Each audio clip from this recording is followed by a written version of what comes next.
Hello everyone, कैसे हो आप सभी लोग। एक बार कमेंट करके बताओ क्या हाल चाल, बढ़िया कि नहीं।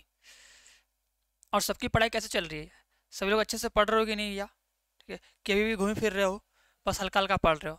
तो बता दो कमेंट बॉक्स में तो देखा जाए ना।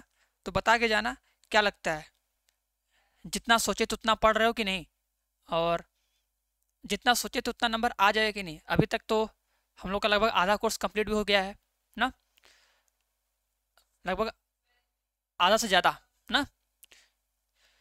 तो बताना कमेंट में, कमेंट करके कि क्या लगता है अपने टारगेट को तुम लोग अचीव कर पाओगे, अच्छा परसेंटेज लेके आ पाओगे। क्योंकि देखो अगर अच्छा परसेंटेज आता है तभी एक कॉन्फिडेंस मिलता है पढ़ने का, पढ़ के कुछ अच्छा करने का ना। चलो, तो उम्मीद करेंगे तुम लोग बताओगे,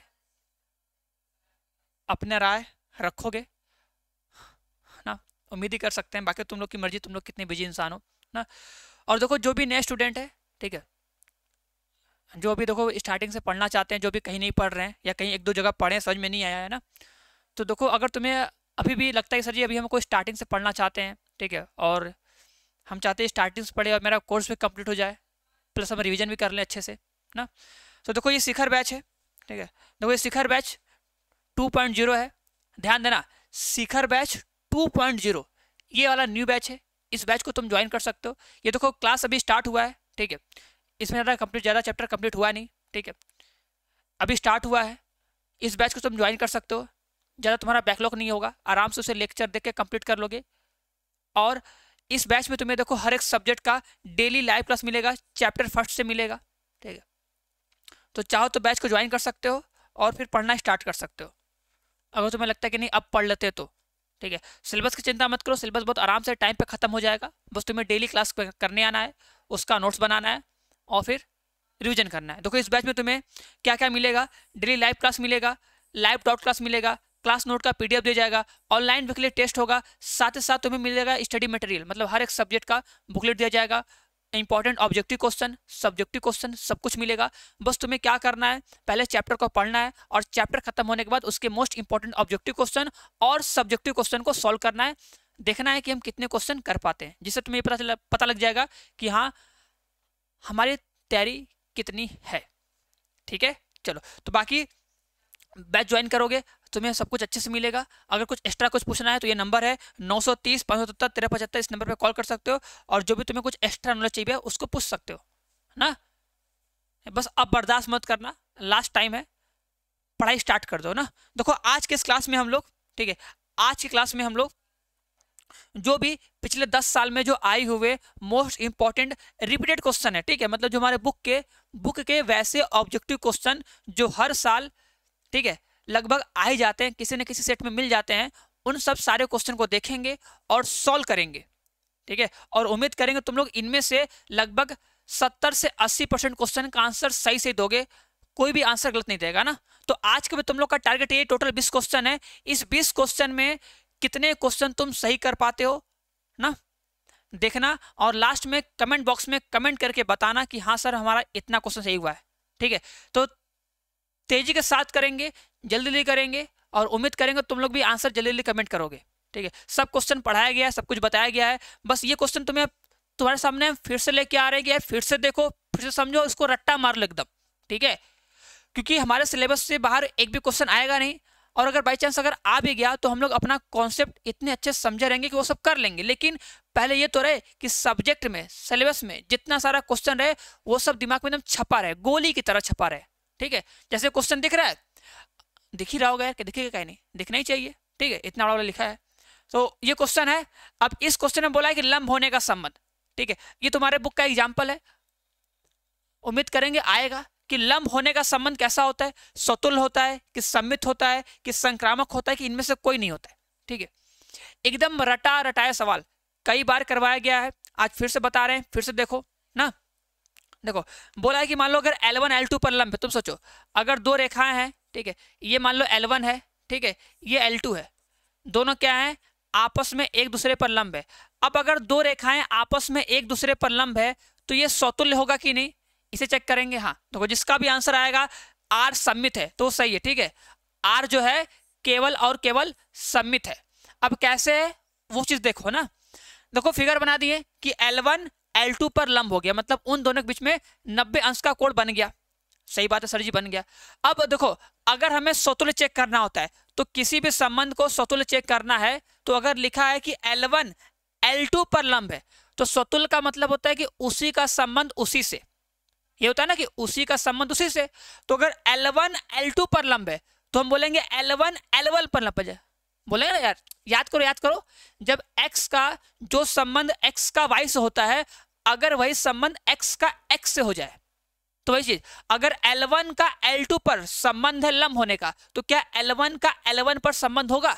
मतलब सेम चीज करके पढ़ते हैं और देखते हैं कि वो संबंध सही है कि नहीं ना। तो बोलेंगे कि L1 L1 पर लंब है, तो बताओ अगर हम बोले L1 L1 पर लंब है तो भैया L1 L1 पर लंब कहां से पाएगा? L1 तो L1 के समांतर होगा, या संपाती होगा ना। तो इसका मतलब ये स्वतुल्य तो नहीं होगा। क्या है? स्वतुल्य तो नहीं होगा। सममित होगा कि नहीं?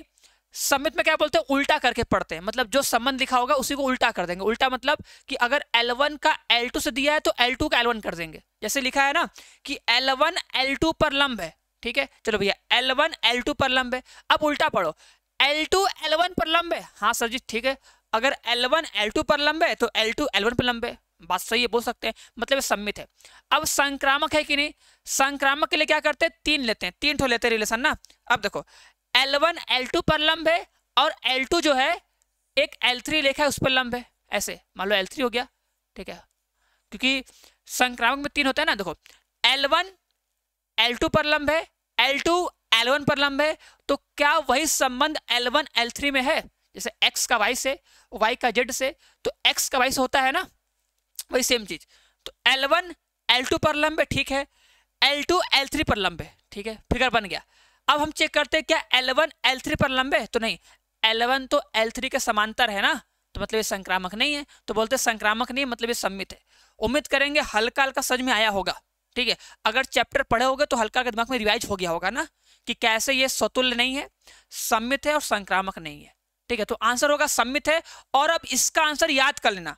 अब तुम्हें क्या करना है? इसका आंसर एकदम याद कर लेना है, ठीक है, कि अगर भैया 2 रेखाएं हैं एक दूसरे पर लंब है तो लंब होने का संबंध केवल और केवल सम्मित होता है, ठीक है। चलो ये बताओ, बोला है कि अवकल समीकरण xy d2y अपॉन में dx square plus x dy upon में dx का होल स्क्वायर माइनस में y dy अपॉन में dx इक्वल टू 2 की घात है। इसका घात कितना होगा बताना है, ठीक है। तो अवकल समीकरण का घात बताना है। तो बताओ अवकल समीकरण का घात कितना आएगा फटाक से। जो ये अवकल समीकरण है, इस अवकल समीकरण का घात कितना आएगा सभी लोगों को बताना है तेजी के साथ, ठीक है। तो देखो अवकल समीकरण का अगर हमें घात बताना होता है तो हम सोचते हैं कि यार अवकल समीकरण में अधिकतम कितनी बार वो अवकलन किया है। अधिकतम जितनी बार अवकलन होता है उसी का जो पावर होता है उसी को हम अवकल समीकरण की घात बोलते हैं, ठीक है। अब देखो यहां पे देखो लिखा है d2y अपॉन में dx स्क्वायर, तो इसका अधिकतम 2 बार अवकलन किया है। देखो यहाँ पे 1 बार अवकलन है, यहाँ पर भी 1 बार अवकलन है, ठीक है। तो जो अधिकतम बार अवकलन किया उसे पकड़ते हैं। तो यहाँ 2 बार अवकलन किया, इसको पकड़ेंगे और इसके पावर कुछ नहीं, मतलब इसके पावर 1 है। क्या है? कुछ नहीं, मतलब पावर 1 है। तो अधिकतम बार अवकलन मतलब 2 बार और उसका घात 1 है, तो इसका जो आंसर होगा वो 1 होगा। ये पावर 2 मत लेना कि सर जी पावर 2 नहीं लेंगे, नहीं, ठीक है। पहले हम देखते हैं कि अधिकतम कितनी बार अवकलन किया है, उसका जो पावर होता है वही उस अवकल समीकरण का घात कहलाता है ना। तो अधिकतम 2 बार अवकलन किया है तो उस 2 बार के अवकलन का जो पावर होगा वही उस अवकल समीकरण का घात कहलाएगा, ठीक है। तो आंसर होगा 1। चलो ये आंसर बताओ। अब ये क्वेश्चन तो बहुत सिंपल है, उम्मीद करेंगे ये क्वेश्चन सबको आना चाहिए, ठीक है। बस यहाँ पे थोड़ा सा सही कर लो, यहाँ पे x नहीं होगा, यहाँ पे पाई होगा ना। और ये क्वेश्चन एकदम रटा रटा है, इंपॉर्टेंट क्वेश्चन है, कई बार आया है। ये है π/2, कितना है? π/2 लिखा है। लिमिट 0 से π/2 dx अपॉन में 1 प्लस रूट में tan x का आंसर कितना आएगा? ये निश्चित समाकलन का सवाल है, ठीक है।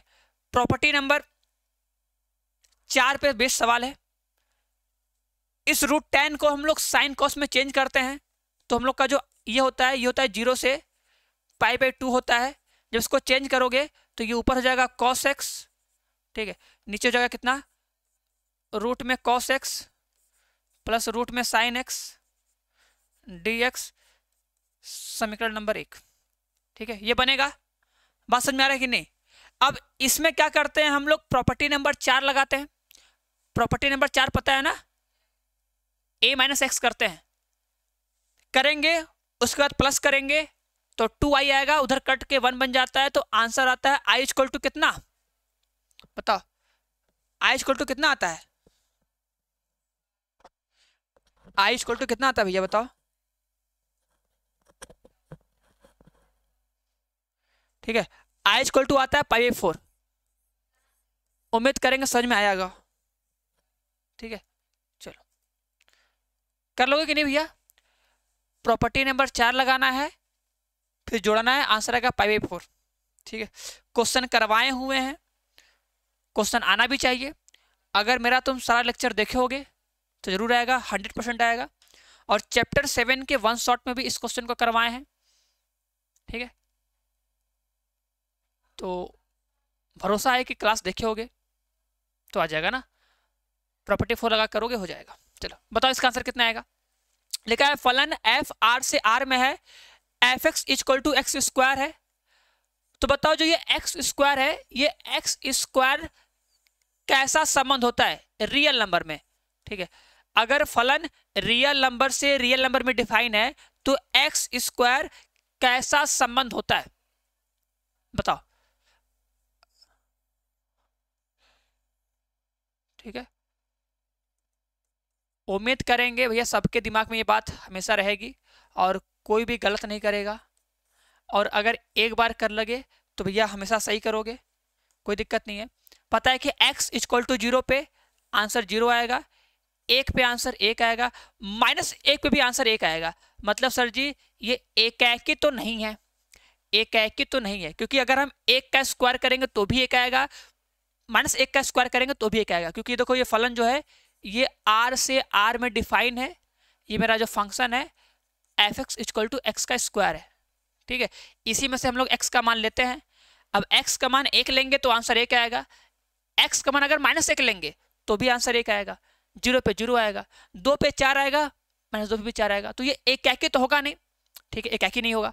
तो ये फलन एकाकी नहीं है। आच्छादक है कि नहीं, आच्छादक मतलब होता है कि जो ये दूसरा सेट है ना, इस दूसरे वाले सेट के सारे एलिमेंट का यूज होना चाहिए। अब हमें पता है कि ये एक्स स्क्वायर है, तो किसी भी नंबर का स्क्वायर करने पे वो हमेशा पॉजिटिव आंसर देता है। और कोई नंबर है अगर तुम इसका स्क्वायर करते हो तो हमेशा प्लस में आंसर आएगा। तो जो भी हम स्क्वायर करेंगे हमेशा प्लस में आएगा। तो इसका जो ये वाला पोर्शन है -1 -2 माइनस में जो भी होगा ये सब बच जाएगा। तो ये क्या होगा, आच्छादक भी नहीं होगा, क्योंकि आच्छादक में क्या होता है इसके सारे एलिमेंट का यूज होना चाहिए। तो ये तो बच जाएगा, तो मतलब ये आच्छादक भी नहीं है। तो बोलेंगे ये ना तो एकाकी है ना तो आच्छादक है। ऑप्शन नंबर घ is right answer. Next question पे आते हैं। इसका बताओ आंसर कितना आएगा। बोला है question number 5, cot inverse minus में 1/√3 का मुख्य मान होगा। बताओ इसका मुख्य मान कितना हो जाएगा। फटाक से एकदम तेजी के साथ छाप दो एकदम बिना किसी गलती के। बताओ कॉट इनवर्स माइनस 1/√3। प्रॉपर्टी याद है ना, प्रॉपर्टी देखो अच्छे से आना चाहिए कि अगर हमको पता है कि अगर कॉट इनवर्स होता है, कॉट इनवर्स अगर -x होता है तो इस माइनस को बाहर लाने के लिए हम लोग pi minus cot inverse x करते हैं, तब जाके ये -x है तो +x होता है। कॉस कॉट और सेक का सेम प्रॉपर्टी होता है, याद है, cos cot sec, cos cot sec. उसमें क्या होता है माइनस डायरेक्ट बाहर नहीं आता है, पाई माइनस करके होता है ना। तो इसको सॉल्व करेंगे तो कितना हो जाएगा, ये होगा पाई माइनस में क्या कॉट इनवर्स, फिर होगा 1/√3। अब इसको सॉल्व कर लोगे तो बोलोगे पाई माइनस, अब देखो इसको पढ़ो डायरेक्ट। क्या होता है कि अगर लिखा है कॉट इनवर्स 1/√3, क्या लिखा है कॉट इनवर्स 1/√3, तो कॉट में कितने अंश का मान 1/√3 होता है ये बोलेंगे। ठीक है, क्या बोलेंगे कि कॉट में कितने अंश का मान 1/√3 होता है। कॉट में कितने अंश का मान 1/√3 होता है, तो 60 अंश का। तो 60 मतलब कितना, π/3। सॉल्व करोगे आंसर कितना आ जाएगा 2π/3। अरे कर लोगे ना भैया, इसका से मल्टीप्लाई होगा, हो जाएगा 2π माइनस 1π, हम हो पाई तो हूँ पाई, 2π/3 आ जाएगा। ठीक, तो आंसर नंबर ग। चलो अब इस क्वेश्चन का आंसर बताओ, देखिए कितने लोगों को आता है। ठीक है, क्वेश्चन नंबर 6 है, बोला है पूर्णांकों का समुच्चय z पर संबंध r निम्नलिखित परिभाषित है। X y belongs to r है, जहां पे r जो संबंध दिया है mod of x minus y is less than 1 दिया है। तो z पर ये संबंध कैसा है, तो पूर्णांकों के संबंध में ये संबंध कैसा है बताओ, पूर्णांक z, बताओ बताओ बताओ बताओ भैया, देखे तुम लोग कितने तेज हो। पूर्णांकों के संबंध में संबंध कैसा है, फटाक से बताओ तो। देखे कितने लोग आंसर सही कर पाते हो, देखे कितने लोग पढ़ने वाले महारथी हो, कितने लोग रिवीजन करते हो। ये सब सवाल बताए हैं। इस सवाल को भी हम सॉल्व करके बताएं कि ये संबंध स्वतुल्य सम्मित संक्रामक उन तीनों में से क्या है और क्यों है क्यों नहीं है, सब बताएं। अगर हल्का से भी तुम लोग गजनी से अनजान हो तो बताओ तो इसका आंसर क्या है, नहीं तुम लोग उसी कैटेगरी में चले जाओगे जिस कैटेगरी में गजनी है ना। देखो अगर हमें इसको स्वतुल्य चेक करना होता है तो अगर हम x माइनस एक्स करेंगे तो ये लेस देन 1 होगा, सही बात है, ये लेस देन 1 तो होगा ही होगा। ठीक है, जो कि बात सही है। ठीक है, तो ये संबंध क्या है, स्वतुल्य है। संबंध क्या है, स्वतुल्य है। और एक बात तुम लोग को याद है, बताया था ना कि मॉड में x माइनस वाई जो होता है मॉड में y माइनस एक्स के बराबर होता है। याद करो, ऐसा लिखवाया था कभी कि मॉड में x माइनस वाई बराबर होता है मॉड में y माइनस एक्स के। ठीक है ना, तो अगर x माइनस वाई 1 से छोटा है या 1 के बराबर है तो y माइनस एक्स भी क्या होगा, 1 से छोटा या 1 के बराबर होगा, 100% श्योर है। तो हम बोलेंगे कि अगर x माइनस वाई अगर 1 से छोटा है तो y माइनस एक्स भी क्या होगा, 1 से छोटा होगा। सही बात है, तो मतलब ये जो संबंध है ये स्वतुल्य भी होगा और सम्मित भी होगा, क्योंकि अगर x माइनस वाई 1 से छोटा है तो हम जानते हैं कि y माइनस एक्स भी 1 से छोटा होगा। क्यों, क्योंकि ये प्रॉपर्टी होती है, ये प्रॉपर्टी होती है ना। सोचो ऐसे, सोचो अगर रमेश, सोचो रमेश और सुरेश दोनों बराबर है, दोनों बराबर है, तो अगर रमेश 1 से छोटा है तो सुरेश भी 1 से छोटा होगा, बस बात खत्म। अब ई कैसे लिखे है सर जी, बताएं। देखो ई कैसे लिखे हैं, अगर तुम बोलोगे 5 माइनस 3 मॉड में इसका मान निकालो और 3 माइनस 5 मॉड में इसका मान निकालो, दोनों का आंसर 2 आएगा। मॉड में इसका भी आंसर 2 आएगा और इसका भी आंसर सॉल्व करोगे तो बाहर 2 आ जाएगा। इसलिए बोले हैं कि x माइनस वाई या y माइनस एक्स दोनों का मान सेम आता है, इस बात को रखना। ठीक है, तो ये जो संबंध है ये स्वतुल्य और सम्मित होगा, संक्रामक नहीं होगा। स्वतुल्य सम्मित किंतु संक्रामक नहीं। अब संक्रामक क्यों नहीं होगा वो बताएं, एग्जाम्पल लें। लो एग्जाम्पल लेते हैं। देखो जैसे अगर हम मान लो ले लिए 6 माइनस 5 घटा दो, देखो 1 से छोटा आएगा। ठीक है, और फिर 5 माइनस 4 घटा दो, देखो 1 से छोटा 1 के बराबर आएगा। तो मान लो ये 1 के बराबर तो आएगा ना, मतलब सही है, 1 से छोटा या 1 के बराबर। ठीक है, अब ध्यान देना, देखो ये है a माइनस बी और फिर b माइनस सी, तो ए बी संतुष्ट करेगा, बी सी संतुष्ट करेगा, तो क्या ए सी संतुष्ट करेगा। देखो क्या ए सी बिलोंग्स टू आर है, देखो घटाओ तो 6 माइनस 4, क्या ये 1 से छोटा आएगा, 2 आएगा। सर जी नहीं आएगा, तो ई नहीं बराबर है तो ई बराबर नहीं होगा, मतलब क्या है ये संक्रामक नहीं है। ठीक है, संक्रामक नहीं है, क्योंकि 6 माइनस 5 1 आएगा जो 1 के बराबर है, संतुष्ट करेगा। 5 माइनस 4 1 आएगा 1 के बराबर है, संतुष्ट करेगा। ठीक है, लेकिन ए और सी क्या संतुष्ट करेगा, 6 माइनस 4 1 से छोटा नहीं आएगा, 2 आएगा, मतलब संतुष्ट नहीं करेगा। तो A C belongs to R नहीं होगा, बोलेंगे A C does not belongs to R, मतलब इस संबंध क्या है, संक्रामक नहीं है। ठीक है, चलो बोलो भैया, बोलो बच्चा लोग, समझ में आ रहा है कि नहीं। अरे भैया समझ में आ रहा है कि नहीं, हाँ समझ में आना चाहिए। ठीक है, नहीं तो खोपड़ी फोड़ दिया जाएगा। चलो आना चाहिए, बताओ अब इसका आंसर कितना आएगा मिस्टर कलुआ। वो दिख रहा है ना, ये तुम लोग के सर पे घुमा लगेगा। ठीक है, इसका हाथ देख रहे हो ना, इसी हाथ से तुम लोग के सिर पे लगेगा, डम से दोनों साइड से लगेगा। ठीक है, तो आना चाहिए, अगर नहीं आएगा तो जान लेना इसी को भेज कर तुम लोग को मरवाएंगे, क्योंकि यार सब बताया गया, अगर तुम लोग को सब बताने के बाद भी नहीं आ रहा है, देख रहे हो ना कितना खतरनाक है। दांत से काटेगा हाथ से मारेगा। कुछ बचेगा नहीं तुम लोग का शरीर में। बताओ इसका आंसर कितना आएगा? x इंटू ई के पावर x dx का समाकलन कितना होगा? कौन सा ऑप्शन सही होगा? x इंटू ई के पावर x का, फटाक से बताओ, ठीक है, सही से बताना। अब इसका आंसर गलत मत देना, ठीक है। और सभी लोग लास्ट में कमेंट करके बताना जरूर भैया कि तुम लोग का कितना आंसर सही हुआ, कुछ आ भी रहा है कि नहीं। चलो देखो, अगर सर इसमें लगाएंगे खंडसा समाकलन, लगाओ ना, खंडसा लगाओ, खंडसा समाकलन क्या बोलोगे? पहला फलन इंटू में दूसरे फलन का समाकलन माइनस माइनस माइनस पहले फलन का अवकलन इंटू दूसरे फलन का समाकलन फिर होल का समाकलन। बोलो सही बात है? देखो ये जाएगा x इंटू में e के पावर x, देखो x का अवकलन 1 हो जाएगा, ठीक है, x का अवकलन यहाँ पे आएगा 1 इंटू में e के पावर x इंटू में dx आएगा ना। अब समाकलन कर लो, आ जाएगा। यहाँ पे करे भैया x इंटू में e के पावर x माइनस में e के पावर x आएगा, प्लस में c आएगा, और फिर तुम e के पावर x कॉमन कर लोगे, x माइनस 1 हो जाएगा, प्लस में c हो जाएगा। बोलो इसमें प्लस c लिखो, ठीक है, प्लस c भी रहेगा। क्लियर?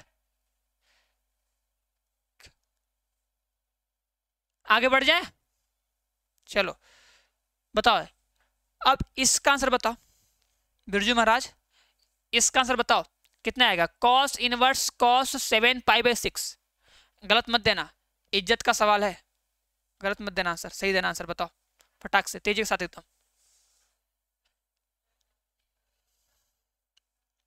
बोला है cos इनवर्स cos 7π/6 का मुख्य मान होगा।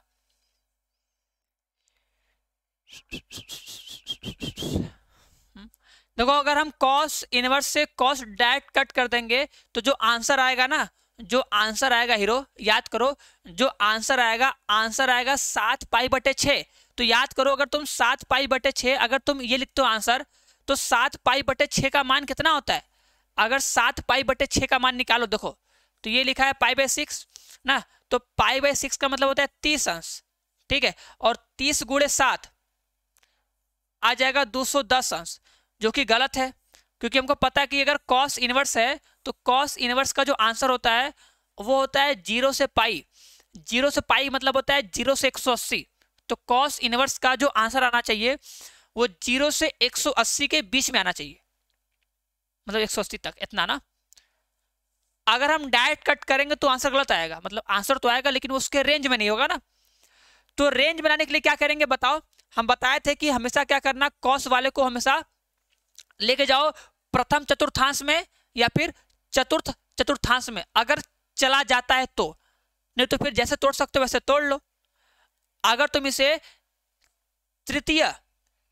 चतुर्थ वाले में या फर्स्ट वाले में ला सकते हो तो ला दो। अब देखो 7π लिखा है, देखो पहले का मतलब क्या होता है, 2π प्लस करे या फिर 2π माइनस करे, कैसे भी करना है। देखो बटे में 6 तो रहेगा ही रहेगा। देखो जो cos होता है, ध्यान देना, देखो यहाँ पे होता है 0, यहाँ पे होता है π/2, ठीक है, यहाँ पे होता है पाई, यहाँ पे होता है 3π/2, और यहाँ पे कितना होता है फिर 2π, ठीक है, 2π होता है। अब सोचो अगर हम 2π प्लस थीटा करेंगे तो आ जाएंगे पहले में, और पहले में cos प्लस होता है, ठीक है। अगर हम 2π करेंगे माइनस तो भी आएंगे चौथे में, चौथे में क्या होता है, cos प्लस होता है। तो पहले में और चौथे में आराम से हम जा सकते हैं 2π प्लस करके या फिर 2π माइनस करके ना। देखो हम लिख दिए 2π, अब यहाँ लिखे /6। /6 क्यों लिखे हैं? क्योंकि अगर यहाँ पे /6 तो यहाँ /6 रहेगा ना। अब देखो हम यहाँ पे देखो प्लस करे या करे माइनस, उससे कोई फर्क पड़ेगा है नहीं, ठीक है। ये तो देखो इससे मल्टीप्लाई होकर ही रहेगा, मतलब 2 छक्का 12 हमेशा बनेगा, क्योंकि एलसीएम में 6 आएगा और 6 दूना 12 हो जाएगा, 100% फिक्स है। अब देखो अब क्या करोगे, तो जब इसका इससे गुणा होगा ई बनेगा 12। अब 12 में जाहिर सी बात है अगर हम 5 घटाएंगे तभी जाके 7 आएगा, ठीक है, वही बात। देखो तो इसी 7π/6 को 7π/6 को हम तोड़ लेंगे, कैसे लिखेंगे, cos 2π माइनस 5π/6 हो गया बस। अब ये जगह cos इनवर्स cos 5π/6 और आंसर क्या आएगा 5π/6। 6। तो भैया जिसका भी आंसर 5/6 है बस एक बार मुस्कुरा दो, हंस दो और कहानी खत्म करो। तो आंसर आएगा 5π/6। चलो आगे बढ़ते हैं। चलो बताओ इसका आंसर कितना आएगा फटाक से। बोला है वक्र y बराबर 2x² प्लस में 3 sin x के x बराबर 0 पर अभिलंब की प्रवणता ज्ञात कीजिए। ठीक है, देखो जो अभिलंब की प्रवणता होती है वो होती माइनस में 1/के dy अपॉन में dx at point x1, y1। ठीक है, जो पॉइंट दिया होगा वो पॉइंट लोगे। ठीक है, उस पे स्पर्श रेखा की प्रवणता निकालोगे और प्रवणता निकालने के बाद बस मान रखो, फिर उसका उल्टा कर देना ना, उल्टा करोगे आ जाएगा। बोलो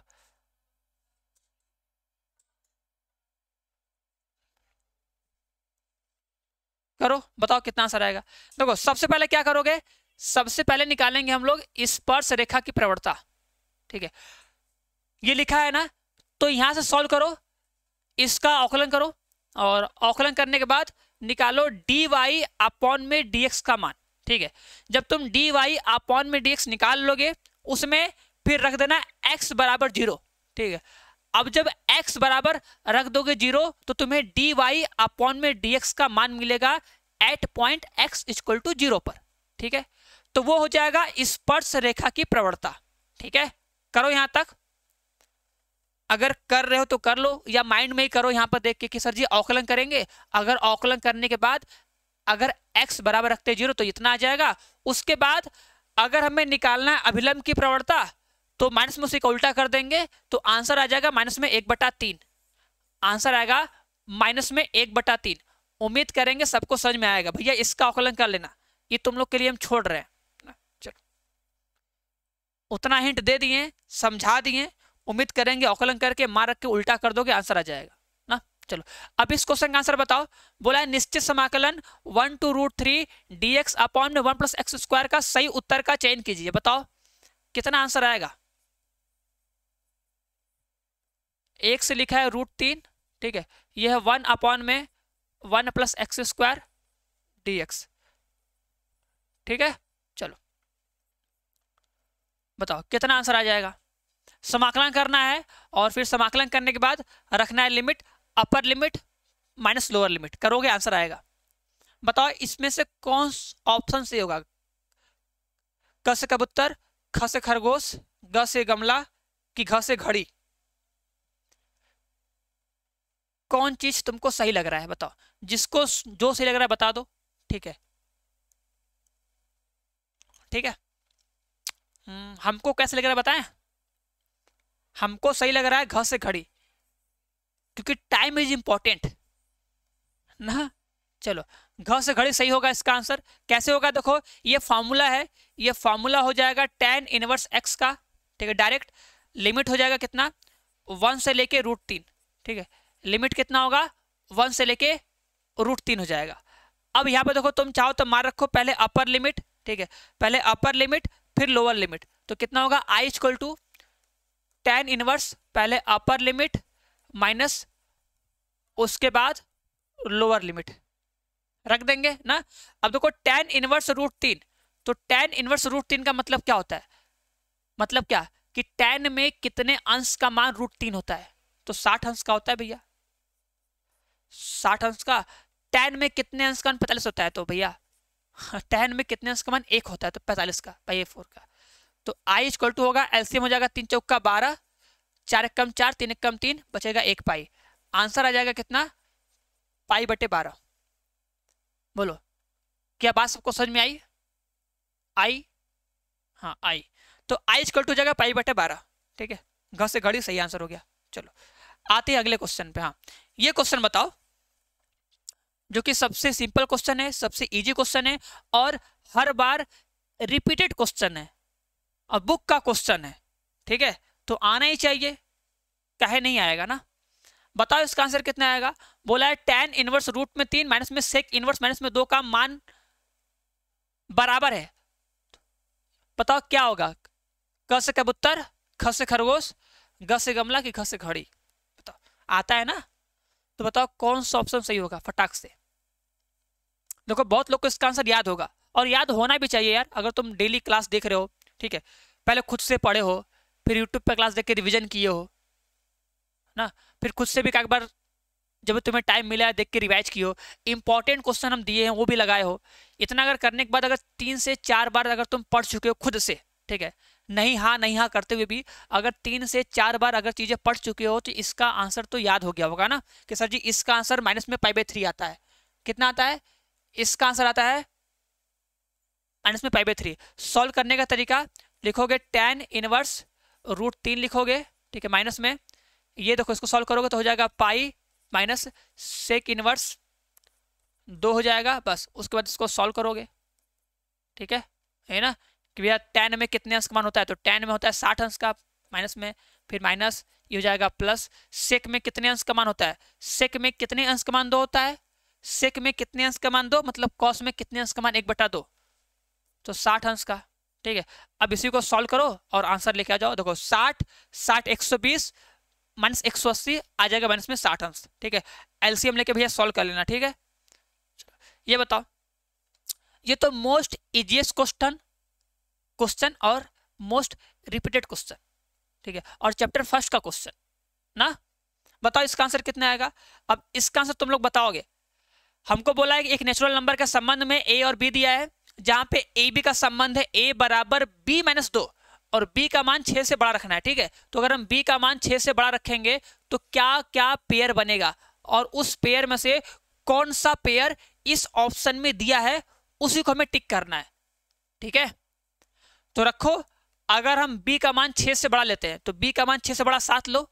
अगर हम b बराबर 7 लेंगे, सोचो अगर हम b का मान 7 लेंगे तो a का मान कितना आएगा। अगर b का मान 7 लिए तो 7 - 2 हो जाएगा 5, तो आएगा 5, ठीक है। तो क्या 5,7 इसमें दिया है?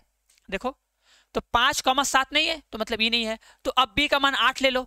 अगर हम b का मान 8 ले ले तो क्या होगा, b बराबर 8, ठीक है, क्योंकि 6 से बड़ा लेना है तो 6 से बड़ा 7 लिए तो e तो मिला नहीं तो इसको हटा दो, ठीक है। अब 8 लो, तो अगर हम b का मान 8 लेंगे और यहाँ पे अगर 8 रख देंगे, 8 - 2 6 हो जाएगा, तो a का मान आएगा 6, तो आंसर होगा 6,8। अब क्या देखो 6,8 दिया यहाँ पे, तो 6,8 दिया यहाँ पर, तो सही हो जाएगा। बस बात खत्म, ठीक है। कुछ भी एक्स्ट्रा नहीं सोचना है और क्या करना ही है ना। अरे भाई आ तो रहा है ना तुम लोग को, ये तो नहीं सर जी आप ही अकेले अकेले करते समझ में नहीं आ रहा है, ठीक है। देखो इतना समझा दिए हैं, करवा दिए हैं, और उम्मीद ही है कि यार आ रहा होगा ना। बाकी यार इतना तो बता ही रहे हैं, अब कितना बताया जाए ना, इतना डिटेल बहुत है। अगर और भी डिटेल से देखना है तो जितना सारा पीछे का जो इंपॉर्टेंट क्वेश्चन करवाए हैं उन सब सारे क्वेश्चन को देखो और उन सब का हीरो देखो नोट्स बनाओ, ठीक है।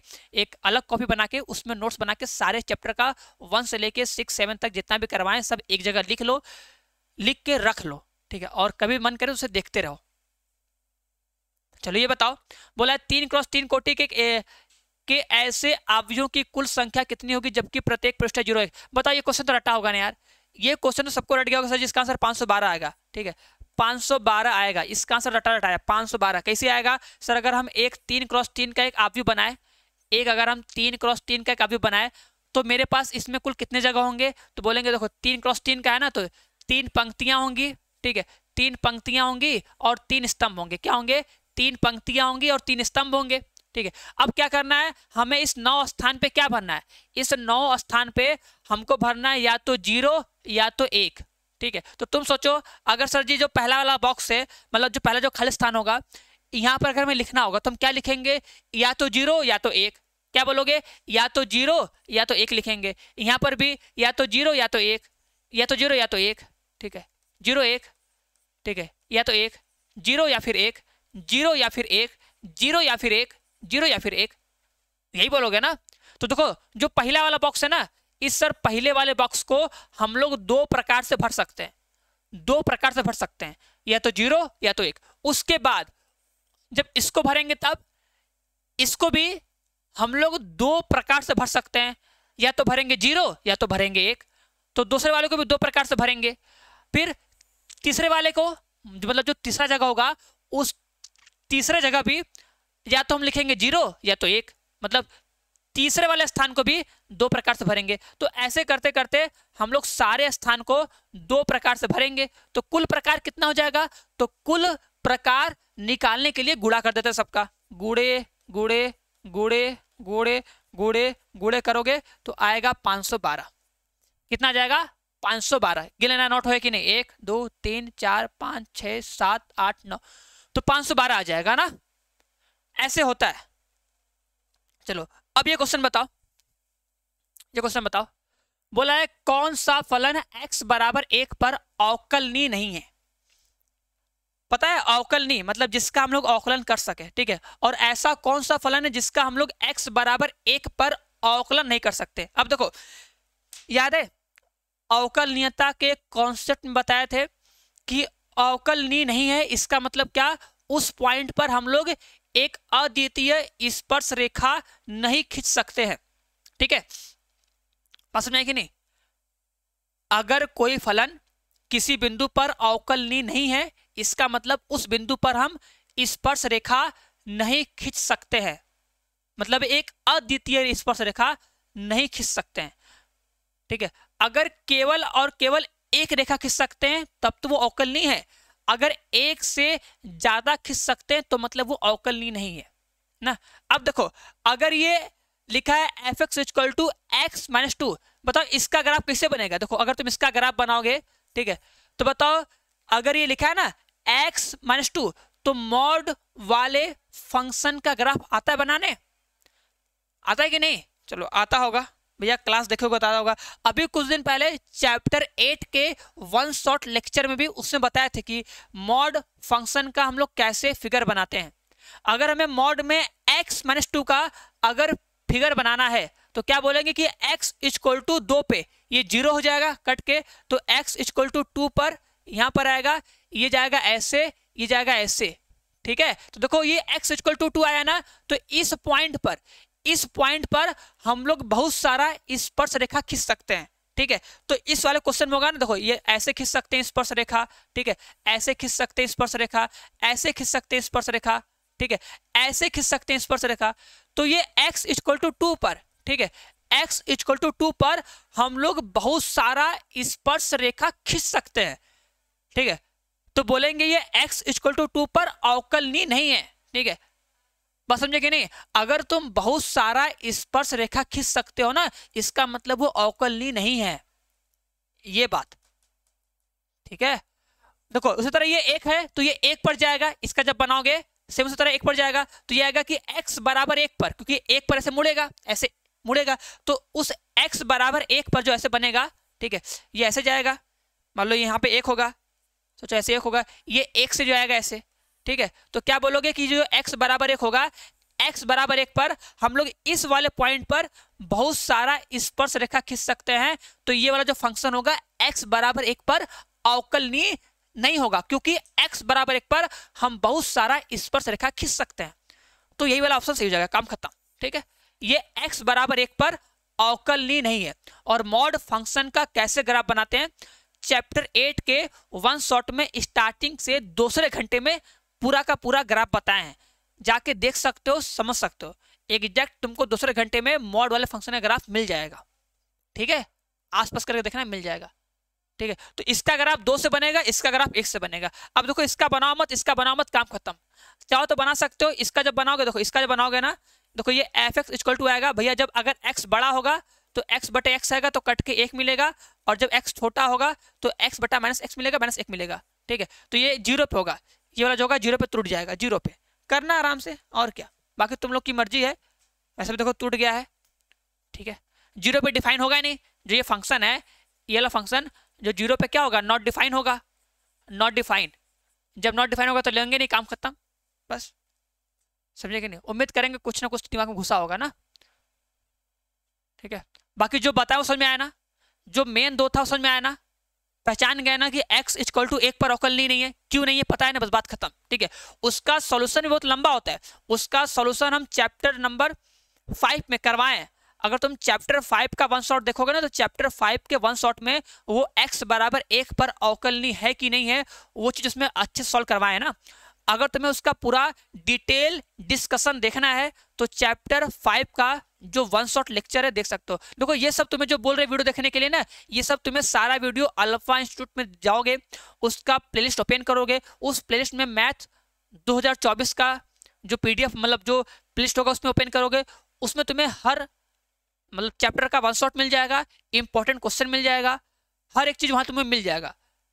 वहां जाओगे आराम से, जो तुमसे वीडियो बोल रहे देखने के लिए उस वीडियो को देख सकते हो अगर मन करेगा तो, अगर मन नहीं किया तो कोई बात ही नहीं है। चलो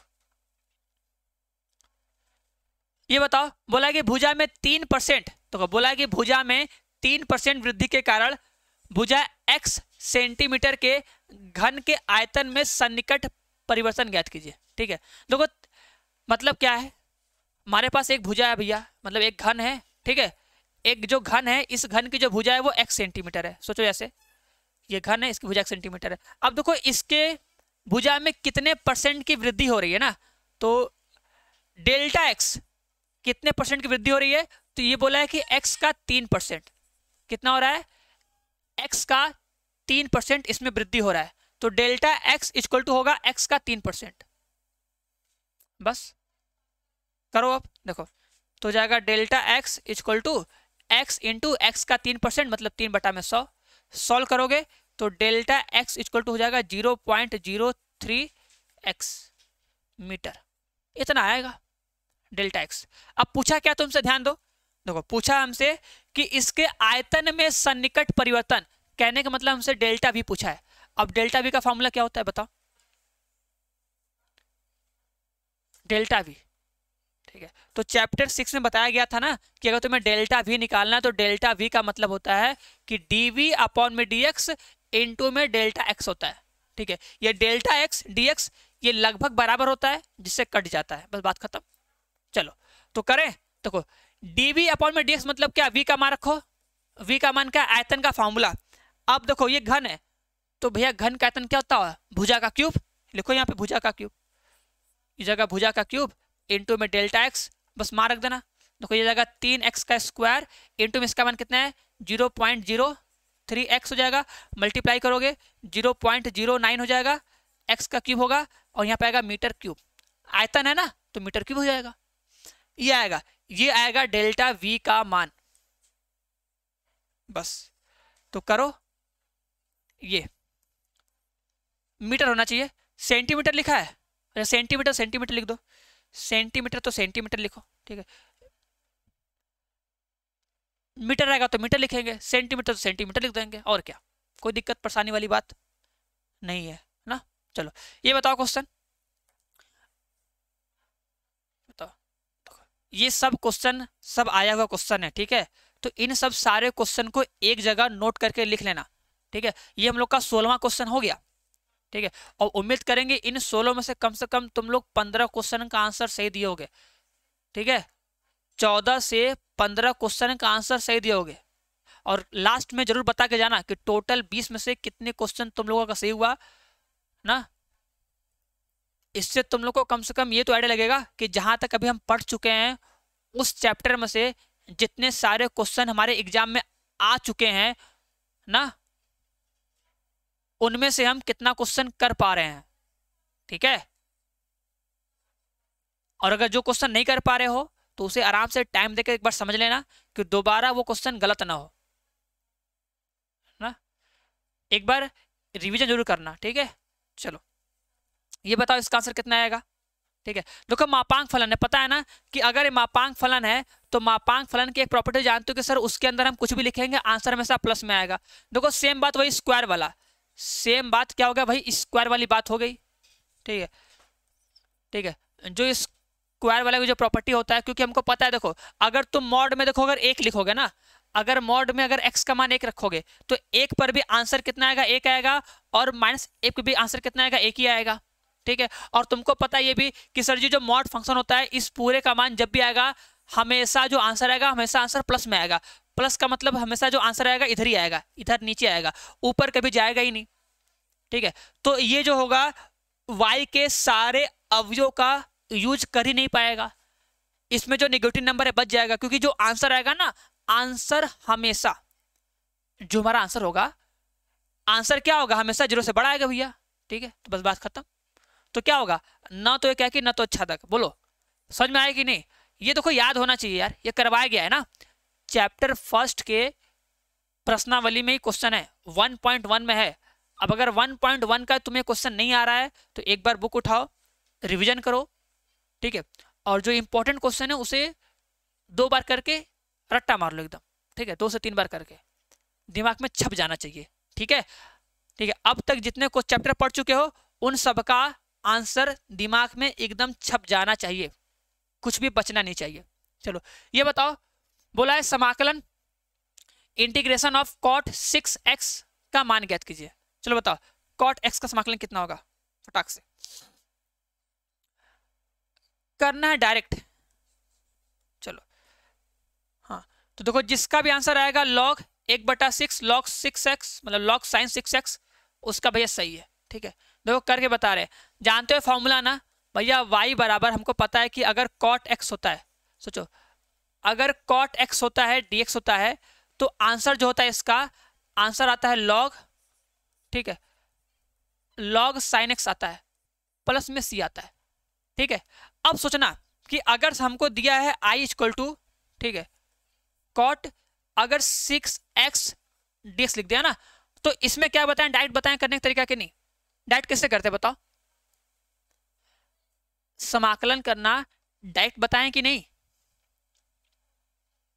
बोले थे देखो कि पहले तो क्या करो अपने फॉर्मूला से कंपेयर करो। क्या तुम फॉर्मूला जानते हो? तुमको पता है कि अगर cot x होता है तो cot x का जो आंसर आता है वो आता है log sin x, ठीक है। तो अगर ये cot 6x है तो इसका आंसर आएगा log sin 6x, लेकिन जो ये 6x है सर इसका होगा क्या, तो तुमको पता है ना कि अगर हम इसको t मानेंगे, सोचो अगर हम इसको t मानेंगे, अगर 6x को t माने, ठीक है, तो इसका अवकलन करेंगे, क्या करेंगे, इसका अवकलन करेंगे ना, और जब अवकलन करेंगे तो कितना आएगा, 6 आएगा ना।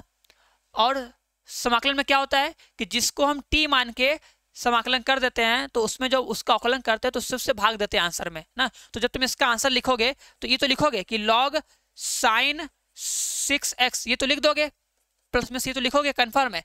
लेकिन जब तुम इसको t माने हो तो t मान के अवकलन करने पे 6 आ रहा है ना, तो आंसर में क्या करोगे, 6 से भाग कर दोगे, तो यहाँ पे आ जाएगा 1/6, ये हमारा एग्जैक्ट आंसर हो जाएगा। आंसर होगा 1/6 log sin 6x, ठीक है,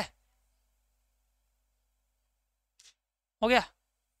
चलो तो बस सही बात है। ये बताओ अब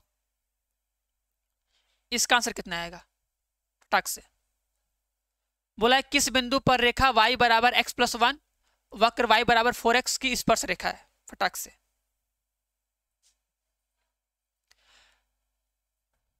ठीक है। देखो बोला है कि y बराबर x+1 दिख रहा है, y बराबर x+1 जो है इस वक्र की स्पर्श रेखा है, ठीक है।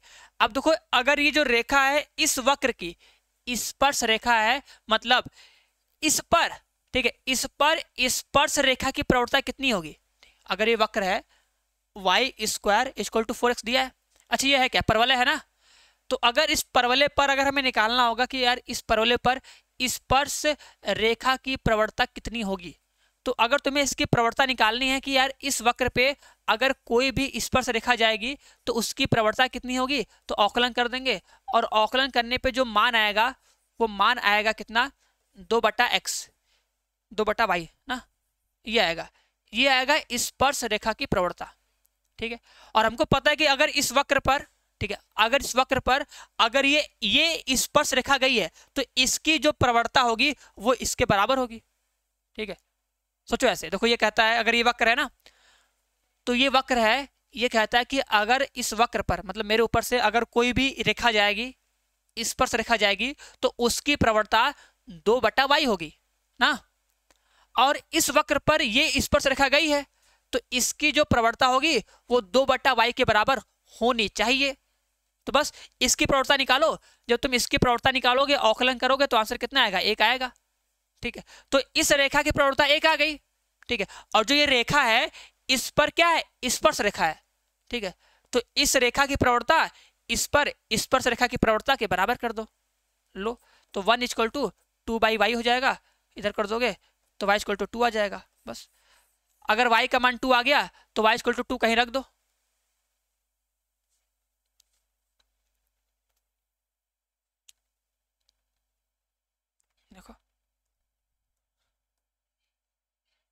ठीक है, रखोगे 2, घट जाएगा, आएगा 1,2, 1,2 कहीं है, हाँ 1,2 यहाँ पर है,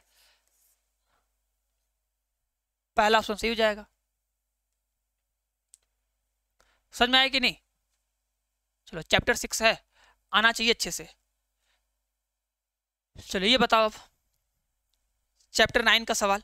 ठीक है, सिंपल सा देखो, घोती बोल रहे हैं, क्या बोलते हैं, कोटि। ठीक है, कोटि निकालने देखो अच्छे से आना चाहिए, अगर कोटि निकालने नहीं आएगा भैया तो दिक्कत होगा ना। और सिंपल से देखो एक क्वेश्चन तो आएगा आएगा, कन्फर्म है, एक क्वेश्चन तो आएगा आएगा, और सिंपल ही आएगा, क्योंकि बहुत ज़्यादा कठिन तो बनेगा है नहीं ना, इसमें क्या ही मिलेगा, सिंपल सा पूछेगा, बस तुम्हें आना चाहिए, उसको भूलना मत कि क्या बताया गया था, सर जी कैसे बताए थे। बोलो कौन सा लग रहा है ऑप्शन सही होगा, क वाला, ख वाला, ग वाला या घ वाला, कौन सा सही लग रहा है? ठीक है, घात पूछा इसमें, बताओ।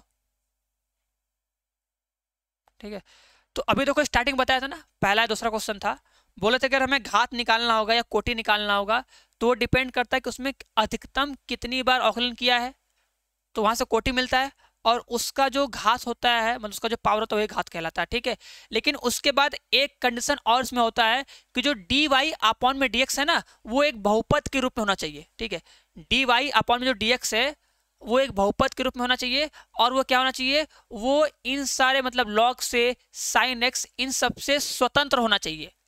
देखो यहाँ पे तो डी वाई अपॉन में dx से मतलब ये 2 बार है, ये 1 बार है, यहाँ पे देखो जो डी वाई अपॉन में dx है वो साइन के साथ आ गया है ना, तो ये साइन के साथ नहीं होना चाहिए, मतलब साइन के साथ, कॉस के साथ, लॉग के साथ, ई के पावर के साथ, किसी भी फंक्शन के साथ जुड़ा नहीं होना चाहिए, ये अलग होना चाहिए एकदम। ठीक है, अगर ये इन सब के साथ है, इसका मतलब हम लोग इसका घात नहीं बता सकते कि इसका घात क्या है, तो बोलेंगे इसका घात अपरिभाषित है, ये बात याद कर लेना। ठीक है, देखो यहाँ पे 3 या 2 मत बोलना कि सर 3 होगा, ज्यादा 3 लग रहा है, 3 देखो लग रहा है होगा, लेकिन अगर यहाँ पे जो डी वाई अपॉन में dx है, अगर ये साइन से अलग होता तब, ये साइन के साथ चिपका हुआ है, इसका मतलब इसका हम लोग घात नहीं बता सकते हैं, यही बोलेंगे। ठीक है, चलो हाँ, ये क्वेश्चन बताओ, log x का समाकलन क्या होता है? log x का अवकलन तो 1/x होता है, सबको पता है कि log x का अवकलन 1/x। log x का समाकलन क्या होता है? ठीक है, देखो log x का समाकलन याद भी होना चाहिए, और कैसे उसे सॉल्व करते हैं उसका प्रोसेस भी दिमाग में छपा होना चाहिए, पता फटाक से अगर आ रहा है तो। अगर तुम लोग के दिमाग में इसका है आंसर तो बता दो कितना आएगा। देखो 1/x प्लस सी मत कर देना, ठीक है, क्योंकि log x का अवकलन 1/x होता है, ये समाकलन पूछ रहा है। ठीक है, बहुत लोग बोलोगे सर जी 1/x प्लस सी, वो तो अवकलन हो जाएगा ना यार, अवकलन नहीं करना है, समाकलन करना है, बताओ फटाक से। देखो बताया है कि अगर ये log x आएगा तो इसमें हम लोग क्या करते हैं, इसको हम फर्स्ट इंटू सेकेंड से ब्रेक करके करते हैं, लिखते हैं log x इंटू में dx, और ये हमारा होता है फर्स्ट फंक्शन, और ये होता है हमारा सेकेंड फंक्शन। फर्स्ट सेकेंड के प्रॉपर्टी से लगाओ, ऐसे होता है ना, first into second, Khandsa rule याद है कि नहीं, वही प्रॉपर्टी लगाते हैं भैया। और देखो क्या होगा, फर्स्ट फलन, फर्स्ट इंटू सेकेंड फलन का समाकलन माइनस सेकेंड फलन का अवकलन इंटू में फर्स्ट वाले का समाकलन, फिर उसके बाद होल का समाकलन, ये होता है ना होल का समाकलन, थोड़ा सा उधर चला गया, समझ जाना बस, और क्या। देखो ये हो जाएगा log x इंटू में x माइनस, यहाँ पे देखो log x का कितना होता है, log x का होता है 1/x, इंटू में हो जाएगा x, और यहाँ पे dx। बोलो अब फिर ये x x कैंसिल हो जाएगा, बचेगा 1, 1 का समाकलन x हो जाएगा, तो हमारा आंसर कितना आएगा, i इक्वल टू देखो हो जाएगा x log x minus x plus में सी होगा, और इसका देखो आंसर याद करना कि होता है x ब्रैकेट में होता है log x minus 1 plus C. ठीक है, तो x log x minus x plus C, ख, ऑप्शन नंबर ख सही होगा। ठीक है, चलो तो ये रहा हम लोग का 20 क्वेश्चन, और उम्मीद करेंगे तुम लोग आंसर कमेंट बॉक्स में बताए होगे ना। और अब देखो कितना तुम लोग सही किए हो। ठीक है, अगर कॉपी में कर रहे थे तो अब देख लो यार 20 क्वेश्चन में से कितना सही किए हो, ये सब क्वेश्चन देखो आया हुआ है ना, और सब क्वेश्चन तुम्हारे बुक में कहीं ना कहीं मिलेगा जरूर, ठीक है। चैप्टर 1 से लेके चैप्टर 9 तक देखोगे तो ये सब सारे क्वेश्चन तुम्हें कहीं ना कहीं मिल जाएंगे, ठीक है। इतना देखो हम लोग पढ़ चुके थे, तो ये जो पिछले साल जितने सारे क्वेश्चन आए हुए थे वो सब लगा लिए हम लोग, और आगे पढ़ लोगे और तो आगे पूरा एक बार पूरा मिक्स करके फिर लेके आ जाएगा, ठीक है। और इन सबको एक जगह लिखना जरूर, ठीक है। कैसे लिखोगे, अगर साथ साथ में देखो क्लास करते हुए लिख ले रहे हो तब तो अच्छी बात है, अगर नहीं लिख पाते हो ना तो एक काम क्या करो यार, स्क्रीनशॉट ले लिया करो, बीच में स्क्रीनशॉट लेके रख लिया करो, क्लास खत्म होने के बाद उसको आराम से बस क्वेश्चन का, ठीक है, क्वेश्चन को एक जगह लिख के रख लिया करो कि जब भी तुम्हें पढ़ने का मन करे कि यार ऑब्जेक्टिव क्वेश्चन जो इंपॉर्टेंट है, जो बार बार आया हुआ एग्जाम में, उन सबको कम से कम एक बार देख के समझ ले कि वो दिमाग में हमेशा रहे ना। इससे पहले भी करवाए थे, ठीक है, वो सब भी इंपॉर्टेंट क्वेश्चन था, ये सब भी था। इन सबको अगर एक जगह रखे रहोगे तो जब तुम पढ़ने का तुम्हारा मन करेगा कहीं बाई चांस, तो जब पढ़ोगे तो भाई पूरा बुक का एक साथ ऑब्जेक्टिव खत्म हो जाएगा, कुछ बचेगा ही नहीं, ठीक है। चलो, तो बताना किसका कितना सही हुआ, ठीक है, और देखना जो गलत था उसको सही करना और उसको अच्छे से समझ लेना, ठीक है। चलो, तो बस आज के लिए इतना ही, अब मिलते हैं नेक्स्ट क्लास में, तो सभी लोग पढ़ के आना, ठीक है। नेक्स्ट क्लास में भी ऐसे ही करेंगे हम लोग, ठीक है, ऐसे इंपॉर्टेंट क्वेश्चन लेंगे, ठीक है, जो प्रीवियस ईयर जो आए होंगे उन सबको किया जाएगा। तो लेकिन उसके पहले एक काम करना कि जितना चैप्टर पढ़ाया गया 1 से लेकर 8 तक 9 तक जितना भी पढ़ाया गया सब कुछ अच्छे से पढ़ के आना, रिविजन करके आना, ठीक है, कि क्लास में क्वेश्चन को सॉल्व करके आंसर सही से कमेंट करना, ठीक है।